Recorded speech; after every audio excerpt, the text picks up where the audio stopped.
পুলিশের তোলাবাজির প্রতিবাদে মুরগি পরিবহন বন্ধের ডাক পোল্ট্রি অ্যাসোসিয়েশনের 18 জুলাই থেকে অনির্দিষ্টকালের জন্য পরিবহন বন্ধের ডাক দেওয়া হয়েছে। আর এর জেরে বাজারে মুরগি সরবরাহে টান পড়ার সম্ভাবনা।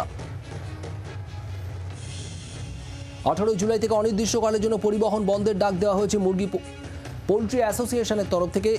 অভিযোগ, পুলিশের তোলাবাজি এবং এই তোলাবাজির প্রতিবাদেই মুরগি পরিবহন বন্ধ রাখা হচ্ছে। আর এর জেরে বাজারে মুরগি মাংস, পোলট্রি, ডিম সরবরাহে টান পড়ার সম্ভাবনা রয়েছে।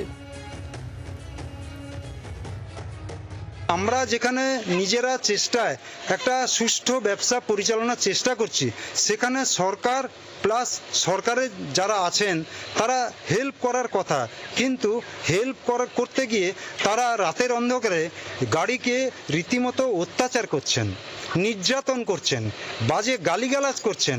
রীতিমতো দাবি মতো পয়সা দিতে না পারায় গাড়িকে ঘন্টার পর ঘন্টা আটকে দেওয়া হচ্ছে। সেখানে গাড়িতে প্রচুর মুরগি মরছে, যেটা প্রভূত ক্ষতি হচ্ছে ট্রেডারদের। এই ক্ষতি স্বীকার করে আর ব্যবসা চালানো সম্ভব হচ্ছে না, আমাদের দেওয়ালে পিঠ ঠেকে গেছে। তাই লাস্টে আমরা এই বন্ধের রাস্তায় আসতে বাধ্য হয়েছি।